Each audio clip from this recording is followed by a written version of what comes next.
folks, what up? Roland Martin here. Oh, my goodness. Today's Roland Martin for December 18, 2018. Straight fire. Of course, Mike Flynn, he was in court today. He was supposed to, first of all, he pled guilty, and he was thinking he was going to get a sentence to no jail time. Oh, but this black federal judge in Washington, D.C., he said, nah, player.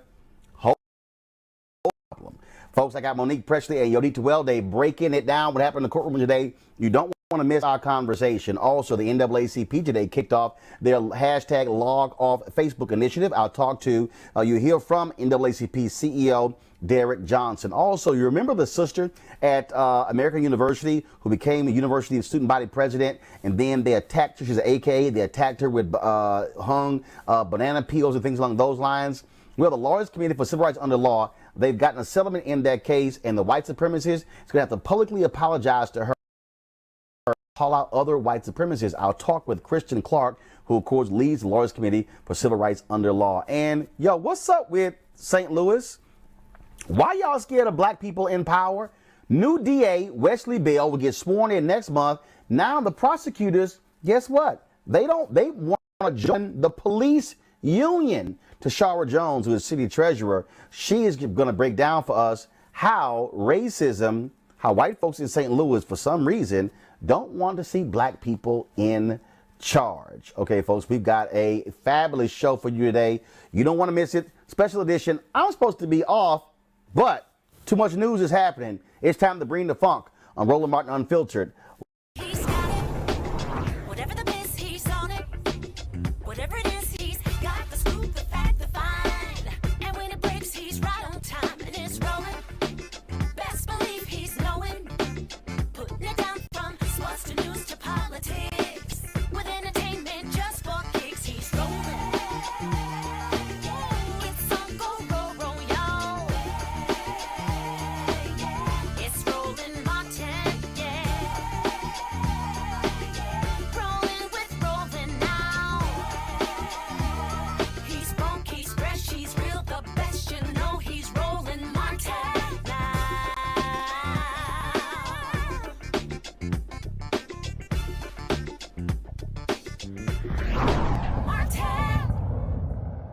All right, folks, glad to have you on Roland Martin Unfiltered. It was a busy day in Washington, D.C. as former Trump National Security Advisor Mike Flynn went before a federal judge pleading guilty to lying to the FBI. Of course, you might remember he got busted also for being a lobbyist for a foreign government, took thousands and thousands upon dollars. Now, his attorneys, they've been saying all kind of wild stuff, saying, oh, he got entrapped by the FBI, and then this was bad, it was wrong. Well, here's the problem, y'all.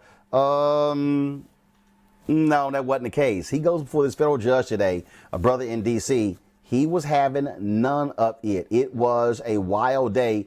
He got his sentencing postponed because the judge said, you need to spend more time cooperating with the FBI. So I had to call our legal analyst, Monique Presley and Yodita Welde, to break down what happened in court. Yo, seriously? It was a crazy, crazy day. I got two black attorneys talking about this black judge. Here's our conversation. All right, folks, here to break down today, Mike Flynn in the court. We're joined by legal analyst Monique Presley, Washington, D.C., and we have Yodita Welde, attorney, and also, she's also a judge, y'all. I don't know what they were thinking in Dallas, but okay. And she says legit, that is real. And she's actually a judge, like a robe and everything, and not bought. About Michael Flynn. And not bought at the store. So, shocking. So, all right, let's get right to it. First of all, yo, this black judge was not playing around today, Monique.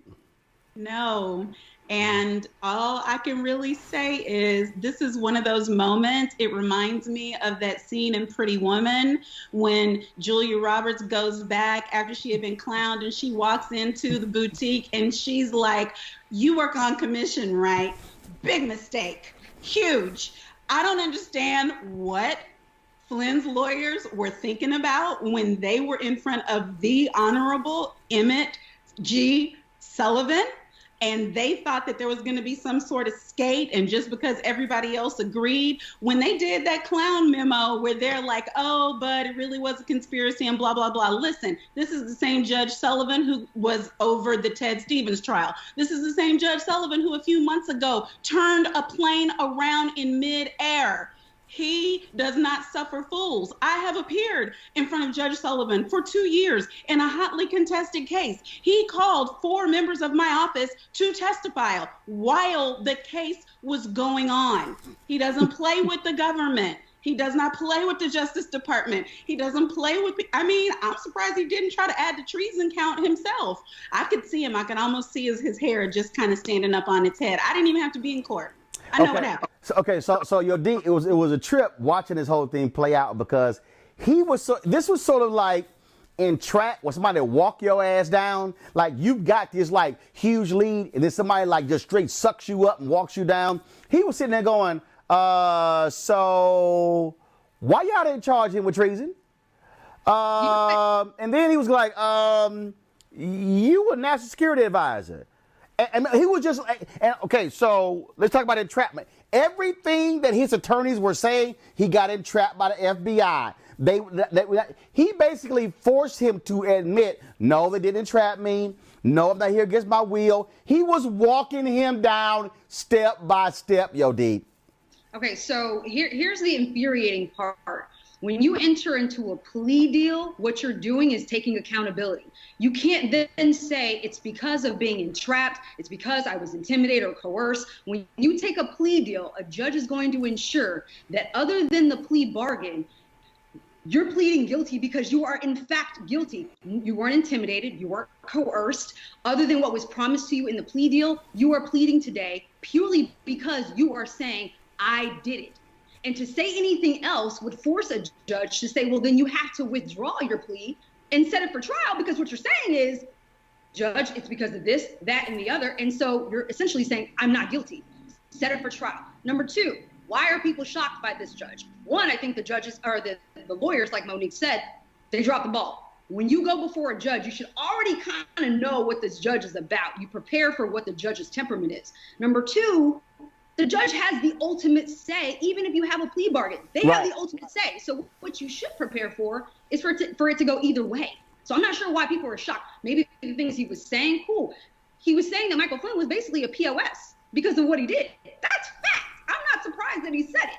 It is fact. So for him to admonish him and tell him that he was wrong is quite normal. Now, him adding the whole treason part might have been inflammatory, but I don't see anything shocking by what the judge did. So here, Monique, here's what I love. I can sort of visualize in the courtroom when the judge was sort of leaning. But okay. I'm gonna now visualize Roland's courtroom, and so this is, I'm the judge, and you leaning back, you going, so y'all thought y'all were gonna mosey y'all ass up in here, and you thought, since the prosecution recommended no jail time for you, that I was going to go ahead and go along with that bullshit. Okay. All right. And so he walked him down, and he basically said to him, Monique, you sure you finished cooperating with the federal authorities? He basically was saying to him, I would advise you to spill everything you really know, because I'm going to send your ass to jail. So unless they come back to me that you spilled a whole lot more, guess what? I'm going to send you to jail right now. And that's why he asked him, do you want me to, suspend the sentencing so you can finish cooperating with the feds? That's just the sense that I got, Monique. It wasn't a sense. He didn't basically do it. He did it. He asked him 3 separate times. First, it's my understanding, he asked him multiple times, are you sure that you want to enter this plea? And that's basically, as long as they've been discussing this, Flynn had already allocated a lot of things that already happened where all of this should have been pro forma. But again, because, and I hate blaming lawyers, but because these high post lawyers, it's hubris, it's arrogance. Government attorneys in front of Judge Sullivan never would have done something like that, because they know whatever it is you think you're coming in here to do, you're in my room now, and whatever it is I decide to do is what goes. And so he asked 3 different times, maybe you want to delay this. Maybe you're not finished cooperating. Maybe, and by the 3rd time, apparently the lawyers got the hint, asked for a break, went to revamp, came up with that very nice letter. But see, why would they have done what they did? And see, here's the thing. It's not just that they sent in that hellish memo. is that they forced Mueller's hand, because then they had to check him and push back. Like, now, wait a minute. Yeah, he cooperated, but nobody was coerced. He knew he was lying. And again, Sullivan, former prosecutor, former Superior Court DC judge, former Court of Appeals judge, now federal judge, please. He takes this very, very seriously, and they got in front of the wrong black man today. That's and your D, final one on this. Again, I think the way the conversation went, his lawyer was like, say, Mike, everything we told you before, don't none of that count. So whatever you holding back, player, I'm gonna need you to reveal everything to the feds, because this man gonna send your ass to prison. You and your 3 stars. He gonna send you to jail. I'm just letting you know. I mean, it was amazing reading the tweets of the people who were in us, the people who were, of course, in social media, as I was reading the tweets, and it was just like going one by one. I was going, woo, dog, you are in some serious trouble. They had to recalibrate quickly. But what happens if he doesn't have anything left, Yodi? Oh, he got something left. What happens if he's empty? Because they've said he fully cooperated. Yodi, go ahead. Add more. He needs to come back into his memory and pull something. I'm not saying make anything up. Right. But his pre-sentencing investigation report has to look different from today's and in March. So I'm still confused as to why his sentencing was scheduled before he fully cooperated. I don't care how many meetings he's had with Mueller. There's still so much to tell. And I do believe that he felt like, I'm going to get my plea today. I'm going to walk out of here and I'm done. And I don't have to really cooperate with the government. Yo, D and Monique, I'm telling y'all, he didn't fully cooperate. To me, that was their way of saying, you know, you got some more stuff to say. Who? The judge? No, No, the government was fully satisfied. They were going in there and saying, we're not recommending jail. No. The judge wasn't. Whatever was redacted, whatever he saw, he wasn't fully satisfied. He said, you have 3 more months to make some stuff happen, because I'm telling you right now, if you want to be sentenced today, you're going to be claimed. That's my point. That's my point. And my point is, he's going to go back and be like, okay, yeah, you know, there's some stuff in the deep recesses that he really didn't want to reveal. He's going to have to turn over some stuff to satisfy his judge. And I think a lot of people felt like the judge might have done him a favor. I think the judge also did the government a favor, too, because he's saying, you have more. They need more. So both sides, essentially, he's free to walk home and go home and sleep in his bed tonight. And the prosecution, they're just going to have to wait and see whatever he comes up with. Some people may argue that he may be pressured to make something else up. I don't know. You know, the president's calling Cohen a rat when he's, not said a thing about Flynn. And Flynn is actually admitted to lying under oath to FBI. So I don't know what he would call him, but it's going to be funny to see how Trump is going to characterize him in the next several months if he comes up with more things. And now Trump is going to say, oh, well, he's a rat too. So, he's just trying to get out of, going to prison. But it's just going to be interesting to see what this judge does in March. Well, Monique, I got to say, considering the fact that Trump has appointed basically 90% white male judges to the federal bench, it's just got to be something that this black judge is whooping that behind. Power to the people.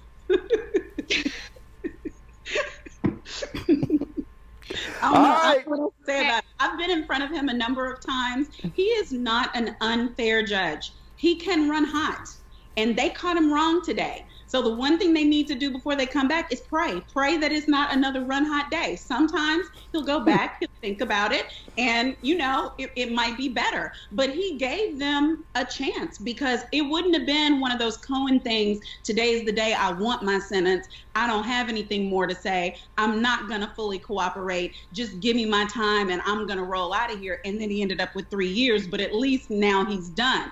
Okay. Sullivan was cute. And they could have gone to court today and completely kept quiet, like Monique said, but they had said something in that motion by talking about entrapment. Entrapped. The judge had to address that, because you're coming into court now and you're saying that you want to take this plea deal, but your attorneys just mentioned just the other week that this might not be as clear cut as you guys are trying to make it out to be. Now you're saying that you were coerced in some way. We've got to establish that. But remember, the FBI, that is law enforcement. And there's nothing, and look, if you're a federal judge, there's nothing to me more offensive to you. And he basically said it. He not basically said it.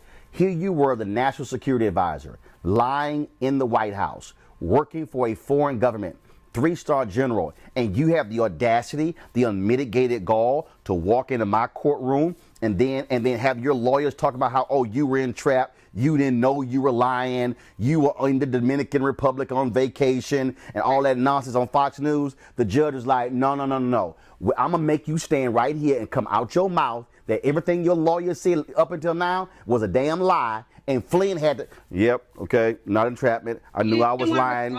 He didn't want him to drop that plea. He said yes. He knew he lied. Yes. Period. So everybody on Fox News, y'all got to come up with some new stuff, because everything y'all been saying for the past week, Flynn just wiped out in court. They're saying that he was trapped now. This very second. Well, guess what? You can't say a man was trapped when the man himself admitting I wasn't trapped. That's how it goes. All right. Monique Presley, you did well day. We'll appreciate it. Ooh, I can't wait to see the next person who go in front of the brother judge. This is really the people's court. As long as it's not me. I wore my government blue just in case he's watching. All right, folks. I certainly hope you enjoyed that legal analysis. Certainly different from what you're hearing on all the rest of these cable networks. All right, folks. Now it's time for a word from one of our partners here, Roland Martin Unfiltered. All right, folks. Back to our Roland Martin Unfiltered video in just one moment. Now, a word from one of our Roland Martin Unfiltered partners. You've heard me say it before, and I will say it again. Write down this website, marijuanastock.org. That's marijuanastock.org. I'm going to tell you why it matters. Legal marijuana has grown to become a $9 billion industry in roughly 6 years. Forbes magazine predicts the market will continue to grow to nearly $50 billion in the next 10 years. So whether you like it or not, legal marijuana is a growing industry, and it is only going to get bigger. Now, if you're an investor, you get it. You look for business models that are easy to understand in industries that are trending up. Our friends at Transatlantic Real Estate made their business very simple. They buy land that supports legal marijuana operations and lease it to high-paying tenants. So you are investing in the landlord of a licensed marijuana farm. Stop working so hard for your money. Let your money start working for you by investing in the legal cannabis industry. You can invest as little as $300 up to $10,000. But you can't wait. This crowdfunding opportunity is only available for a few more days. They say that you either make things happen, watch things happen, or sit around wondering what happened. Don't be the person watching and wondering. Don't let another investment boom get away from you. It's time to make something happen for you, your finances, and your family. And don't forget my pro tip. To be included, you must complete and confirm your application. And be sure to complete the process. Go to marijuanastock.org. That's marijuanastock.org. Get in the game, folks. Do it now before time runs out. Now back to your Roland Martin Unfiltered video. It was a little troublesome at the White House, of course. Sarah Huckabee got asked lots of questions. And so this was the drama today at the presidential briefing. I thought y'all probably want to take a look. John, Sarah, reaction to the delay in the Flynn sentencing and the rather unusual inquiry from Judge Sullivan this morning asking prosecutors if Flynn possibly committed treason? The delay is something between General Flynn and the courts, and that's something for them to determine what that timeline looks like. In the meantime, we wish General Flynn well, and we'll continue to focus on doing what we do here every single day. What about the inquiry as to whether he committed treason? Does the president see any reason why Flynn should be asked if he committed treason? I'm not aware of anything that we would know of that would indicate that, certainly. Sarah, I was in the courthouse last hour when the Judge Emmett Sullivan basically said that he was disgusted by Michael Flynn's crimes. He said that he had disdain for Flynn. Flynn said that he knew that it was illegal to lie to the FBI, and he was ready to accept responsibility. This was all before agreeing to a delay in the sentencing. Given that, are you in a position now, or would you like to revisit your comments earlier today that the FBI ambushed Flynn here? No. We still firmly believe, look, the things that may have taken place, again, that's for the judge to make that determination, whether he engaged in something inappropriate. What we do know that was inappropriate by own self-admittance of James Comey is that the FBI broke standard protocol in the way that they came in and ambushed General Flynn, and in the way that they questioned him, and in the way that they encouraged him not to have White House counsel's office present. And we know that because James Comey told us that, and he said that the very reason that they did it was because the only reason that they did it, it was the Trump administration, and they thought they could get away with it. Those are facts, and certainly there may be other issues there, but that we don't have any reason to want to walk that back. Sager? Very quickly about Michael Flynn. He has cooperated with the special counsel's office and met with him 19 times. Is there a particular reason why the president has not said that he is a rat, the way that he has said that Michael Cohen is a rat for cooperating with prosecutors? Look, we know Michael Cohen to be a liar on a number of fronts, and the president's opinion is extremely clear on that front. I don't see any reason to go beyond that comment at this point. And Josh, go ahead. Michael Flynn today tweeted that he did lie to the FBI and to them repeatedly, and that he was working for foreign government during the campaign. Does that concern the president? I mean, he seems to be concerned that Michael Cohen is a liar. Does he concern that one of his top aides lied to the FBI and was working for a foreign government? Not when it comes to things that have anything to do with the president. The activities that he has said to, and again, we'll let the court make that determination, to have engaged in don't have anything to do with the president. Let's remember what the whole thing that this started is supposed to be about. And it's whether or not Russia influenced the election and whether or not the president had anything to do with it. We know that that Russia tried to create chaos within the election, but certainly not that they actually impacted it. The only reason that the president is the president is because he was a better candidate and beat Hillary Clinton. We also know that the president never colluded with Russia. So that's the whole reason that we have this, and we know those things to be false. Is the president concerned that Michael Flynn lied to a representative of his own government and was working for another government during the campaign? Is that concern him or not? Look, there's certainly concern, but that's something for the court to make that determination, and we'll let them do that. Positive comments about him when he's tweeted to this. Again, we're going to let the court play that out, and they'll make a determination on whether or not he engaged in something right or Why is wrong. the president making positive comments about him, given these things that he's pled guilty to? It's perfectly acceptable for the president to make a positive comment about somebody while we wait to see what the court's determination is. Francesca, go ahead. All right, thank you, Sarah. I just want to clarify one thing and then move back on to the border wall. But the clarification on Michael Flynn, you said it has nothing to do with the president, but one of the things that the judge brought up today was that it was so concerning to him because Michael Flynn lied inside the White House as the national security advisor to the president. So is the White House disputing at this point that Michael Flynn is a liar? Because that's also the reason that he was fired. He was fired for lying. We're disputing that any actions he engaged in had nothing to do with the president. That just because maybe he did do those things, but that doesn't have anything to do with the president directly. You've been saying a lot that things don't have anything to do with the president, and he's just giving his opinion, and he has a right to give his opinion. But does he not have a broader right, responsibility as far as, if his national security advisor is lying, should he not be speaking on behalf of the American people, not just himself, President Trump, man under investigation, but, in all these aspects? You're talking about saying that he is just speaking for himself and he's not been linked to collusion is the claim, and therefore, it doesn't matter what he says. And the same thing with the Fed, that his comments on the Fed have no bearing. He's just giving his opinion. What about him speaking to the American people? I said he's the president of the United States, and he should not only does he have the ability to give his opinion, he should give his opinion. That's why the people elected him, is because they trusted him to make decisions on policy matters. They want to know what his positions are on specific policies. He absolutely should state his opinion on not just that, but on every topic that comes up that he wants to engage on. A lot of people who are somehow involved in investigations feel the FBI is unfairly targeting them, but the president normally has a different role We as know far for a as... fact that the FBI engaged engaged in an outrageous amount of political bias. The fact that anybody could deny that there was political bias within the FBI, particularly under James Comey's leadership, is frankly just laughable. I guess I'm wondering, using terms like rat and things like that to talk about people who are cooperating witnesses with the FBI. Or people who are dishonest and lying. Does he not have a broader seems like a pretty responsibility appropriate to preserve confidence in the rule of law for the American people? Certainly, and that's why he has appointed new people to help do exactly that, whether it's Director Wray, a new Attorney General, somebody that can come in and be very transparent throughout this process. Let's go to NAACP.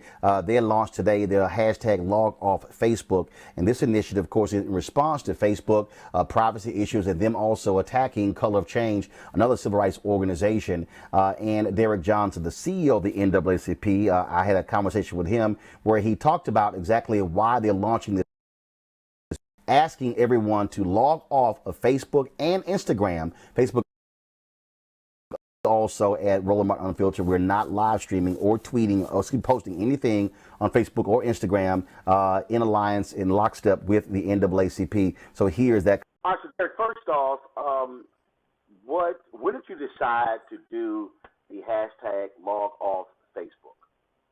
Well, we decided on Thursday after reviewing the most recent activities of Facebook. And when you think about all of the things over this past year and their lack of timely responsiveness, we felt it was time to take action. And with this particular initiative, obviously it started today, and you want it to last for a week. What message are you trying to send to Facebook? Well, African Americans must be respected. When corporate behavior rise to the level where they are hiring outside firms to do opposition research on partner organizations, when they allow their tool to be used by a foreign nation to pretty much subvert democracy by suppressing black vote, we must speak out forcefully, say that is not acceptable. And obviously, look, when I sent the message out saying that we also were not going to be streaming for a show, there were people who said, man, I hadn't even heard about this. And so in terms of response, what are you also hoping folks do with the response? Because, you know, logging off, not using Instagram or Facebook is one thing, but what are you hoping to achieve? Well, the corporate response is important.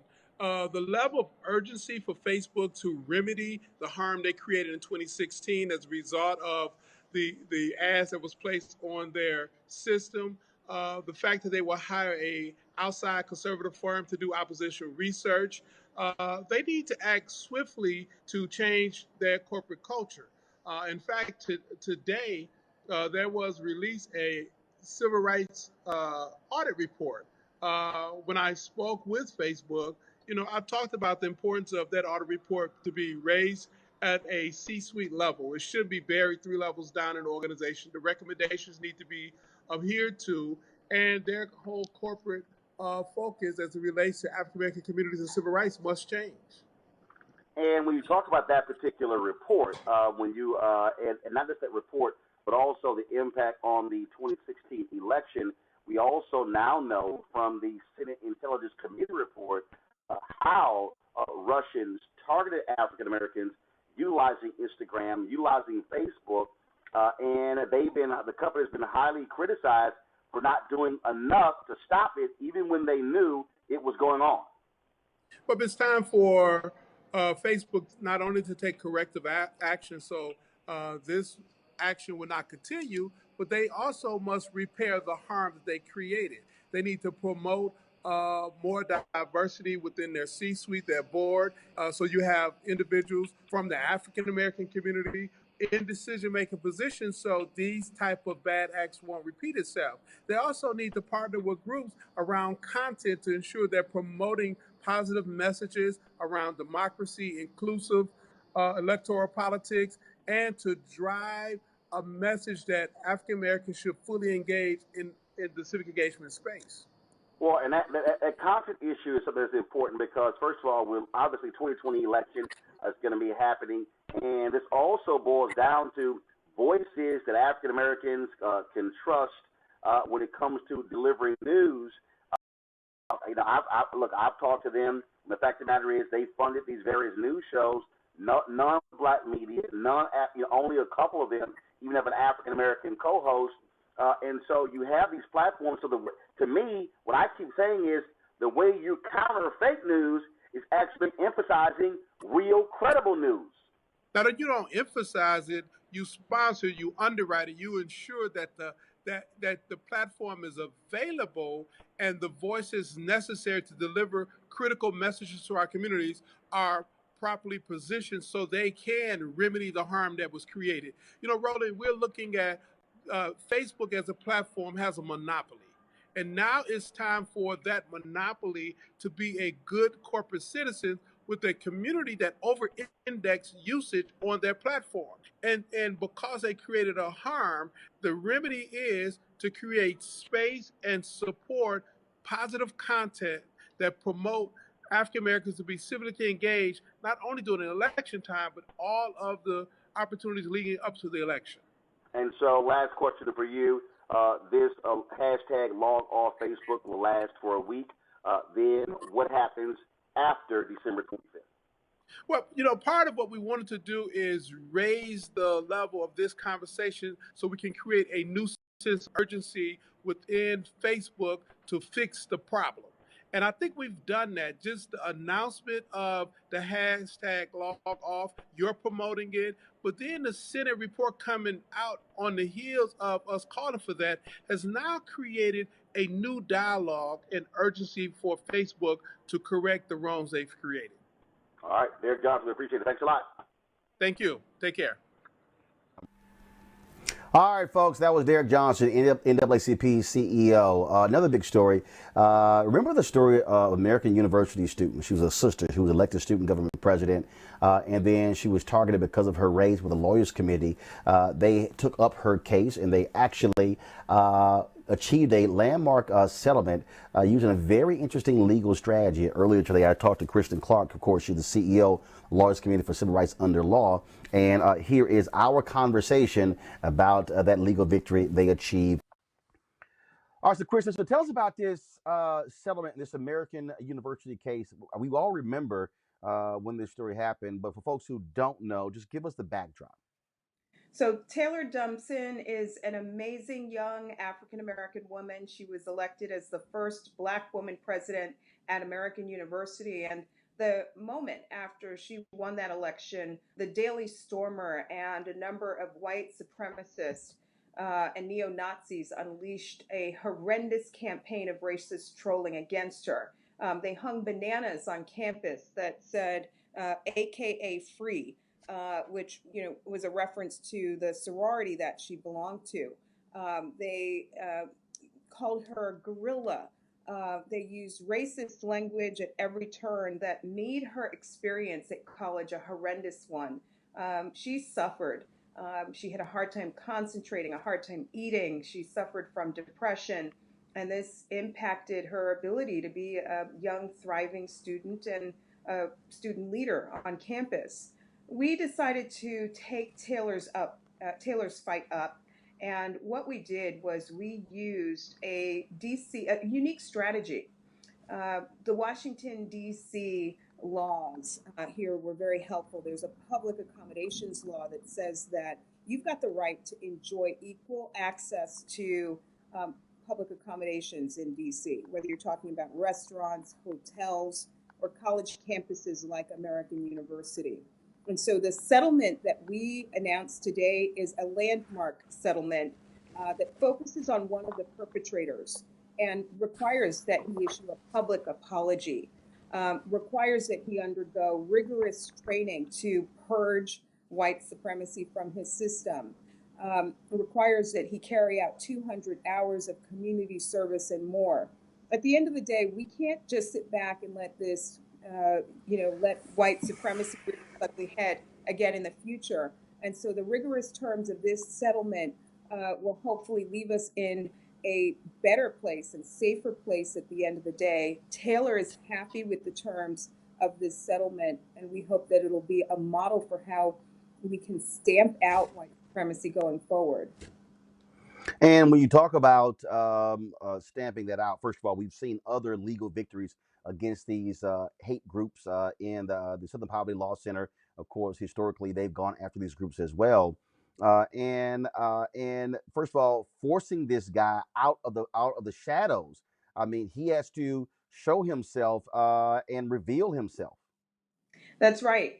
He's going to issue a public apology, which is something that Taylor has been waiting for. She's now moved on to law school, and we're looking forward to seeing her on the front lines of the fight one day. But I can't tell you how much she suffered at the hands of these racist trolls who made every day of her experience in college a difficult one. And it really speaks to the fact that the racism and white supremacy that we saw a century ago in this country is still alive and well today in 2018.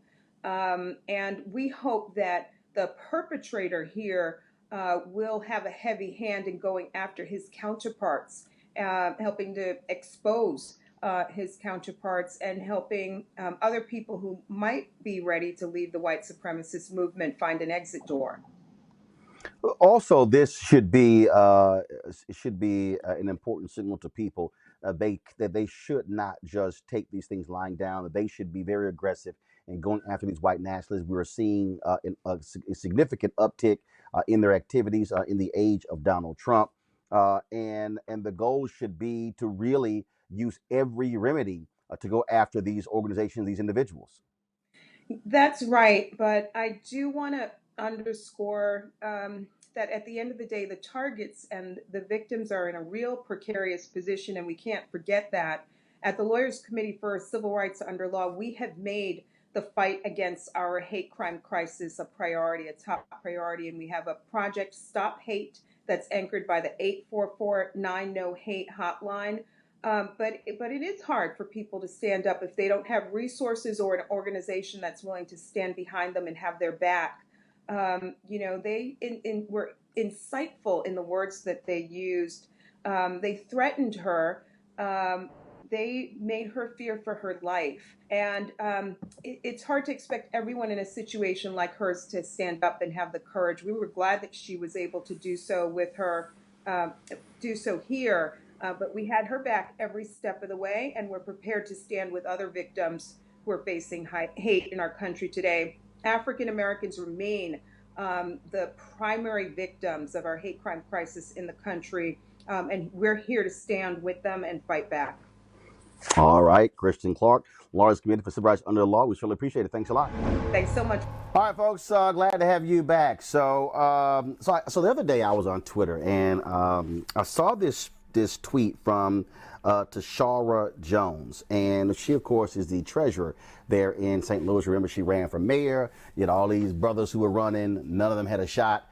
She barely lost the mayoral race. She could have actually, won if you didn't have 4 or 5 other black people who were running. Well, that was the case. Well, anyway, so she had this column in the St. Louis American, and I saw it and I said, "Yo, this is crazy. This is crazy." Where she detailed all these things that are happening when black people are elected in St. Louis that want to change the rules. And so it was in the St. Louis American, the black newspaper there, and I reached out to her and I said, look, we got to have this conversation on Roland Martin Unfiltered, because frankly, nobody else is having it, which is the reason why we have this show. And so here's my conversation with Tashara Jones, again, City Treasurer. Tashara, first off, it was very interesting. So I saw this column, Fear of Black Leadership, in St. Louis, and I had previously seen the story of the prosecutors wanting to join all of a sudden, because of Wesley Bell's election, wanted to join the police union. But man, when I saw these other things that you cited in here, in terms of the city circuit court attorney, the sheriff, I mean, it's as if there's massive white fear in St. Louis of black leadership. Right. All of those things happened within the last year to 18 months. These are not recent. I mean, these are not things that have happened over several years. All of this is recent, when the power has changed hands, either, from a black male to a female, or a white elected official to a black elected official. And was interesting with this Wesley Bell situation. And so you trying to tell me, so Bob McCullough was the DA for all of these years, and these prosecutors had no issue working underneath him, but all of a sudden the black guy becomes a DA, and not only are they saying let's join the union, but they want to join the police union. Were there other unions they could join? Yes, there are several other unions here that represent public employees. AFSCME, SEIU, the Carpenters Union even represents public employees in St. Louis. So they could have chosen any other union, but they chose the police union. And so, do you believe that this is very clearly a reaction to a black man, Wesley Bell, becoming the district attorney? Clearly, it's a reaction to that. I mean, I don't see any other way to look at this but through the lens of racial equity and racism. And so, as I look at some of the other items that you laid out here, like for instance, I thought it was really interesting. This Vernon Betts situation. He becomes the sheriff, and so the previous sheriff got to make patronage hires, and then all of a sudden Betts becomes the sheriff, and then he has to get approval from circuit judges? Yes, exactly. That's exactly what happened. He couldn't even hire a chief of staff when he started without approval from the circuit judges, who had no problems with the previous white sheriff who had been there for 30 plus years and who he hired. But now all of a sudden it's a problem when Vernon's elected. And so what are you saying to black folks in St. Louis in terms of how to deal with this? Because look, you ran for mayor, and then you barely lost that particular race. You even cite an example where some gadfly got no attention whatsoever. Then all of a sudden, the white power structure wants to listen to that person. Right, exactly. There's this guy that's been suing the treasurer's office for years, and then all of a sudden now he has an audience. The mayor joined the lawsuit along with her city councilor.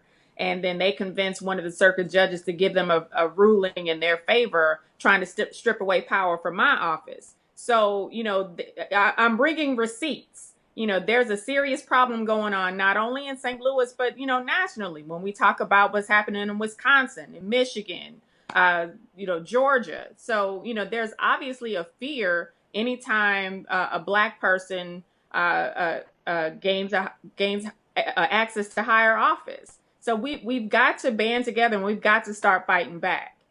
And what do you propose in terms of how to do that? What are you saying to black folks there in St. Louis? What should happen next? Well, I mean, just like with the circuit attorney's issue, she had to go all the way to the Missouri Supreme Court in order for them to tell the circuit judges that she doesn't report to them, that she's an independently elected official. She is an attorney, and they don't, and they have to respect that. We need to use whatever means that we have at our disposal to start challenging a lot of the things that happen here. And and our people need to also take, elections have consequences, and we have to take every election seriously. And as we're seeing, these local elections matter more than national elections. When you talk about the issue with these circuit court judges, are there any African American circuit court judges? There are a few, yes. And do you believe that what African Americans should be doing, just like when it came to the DA's race, they should be looking at electing more black circuit court judges?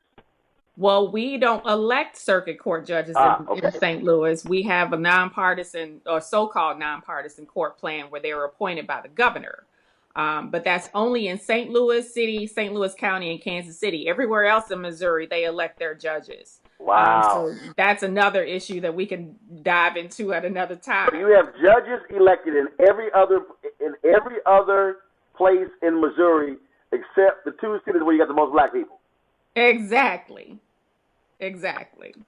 Well, look, it certainly was eye-opening to all the people who are out there. Again, if you go to the St. Louis American, the column is called "Fear of Black Leadership in St. Louis" by Tashara Jones, written, of course, for that. She, of course, is the city treasurer for the city of St. Louis and former assistant minority leader for Missouri House of Representatives.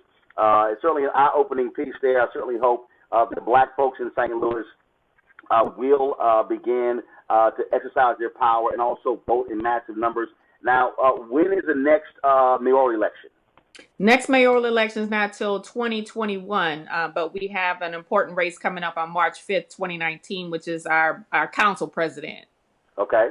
And is So- that, and who's actually, any African Americans running for that? What's happening for that race? So there are 3 people in that race. 2 are African American. Jamila Nasheed, she's our current state senator. Lewis Reed, who's the incumbent. He was one of the men that was in the mayor's race. And then there's also Megan Green. She's part of our city council. Got it. Okay, so that upcoming race is in March. March 5th, right. We need to show up like we did, in November. We had 60% turnout.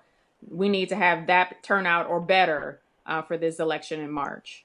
All right, Tashara Jones, I appreciate it. Thanks a lot. Thank you. Take care. All right. Take care. All right. All right, folks, crazy conversation, but I certainly do. Y'all was certainly enjoying that. All right, folks, here are a few headlines. Stacey Abrams was narrowly defeated, of course, for Georgia governor by former Georgia Secretary of State Brian Kemp. But in the last few days before the election, Kemp charged that the Democrats tried to break into the state's voter database. A major charge which may have had an effect on the election. Turns out that was a damn lie. The Land Journal-Constitution did a sweep investigation and discovered there was absolutely no evidence whatsoever of any illegal activity by Democrats or the Democratic Party. What we like to call the Republican assault on democracy. Yeah, y'all, seriously. He straight up lied.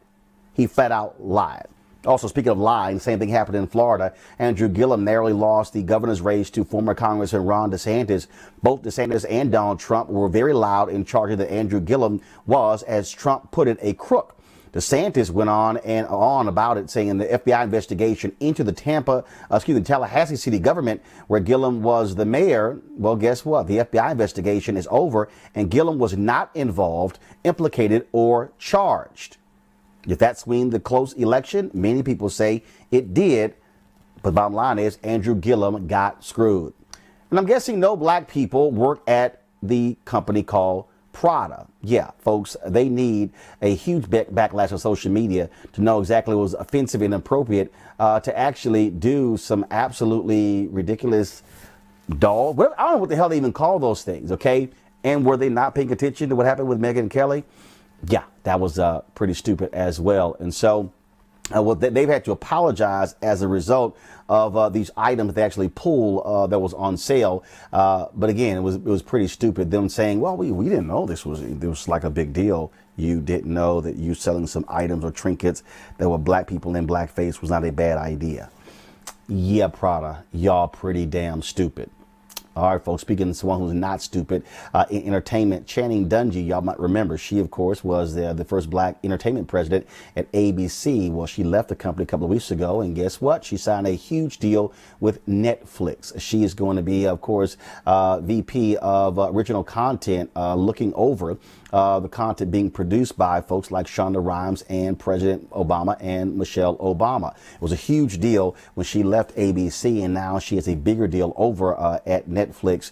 And you might remember you also have Kenya Barris, who, of course, the creator of Blackish, who also signed a $100 million deal over at Netflix as well. So congrats to Channing Dungey. So those are our headlines there. All right, folks, we certainly thank all of you for watching. Don't forget to support Roland Martin Unfiltered. Go to RolandMartinUnfiltered.com. Join our Bring the Funk fan club. Here's what's about to happen. We're going to have, first we got a couple of things going on. And so remember, my show is on hiatus right now. And so my staff were off. And so, but still, if anything happens, of course, of interest to black folks, we, of course, will come on live. I'll come on live anywhere from where I am just to bring you the news. And I'll see you guys tomorrow, of course, on Tom Jordan Morning Show. Again, support us at Bring the Funk fan club at RolandMartinUnfiltered.com. All right, folks, y'all have an absolutely fabulous day.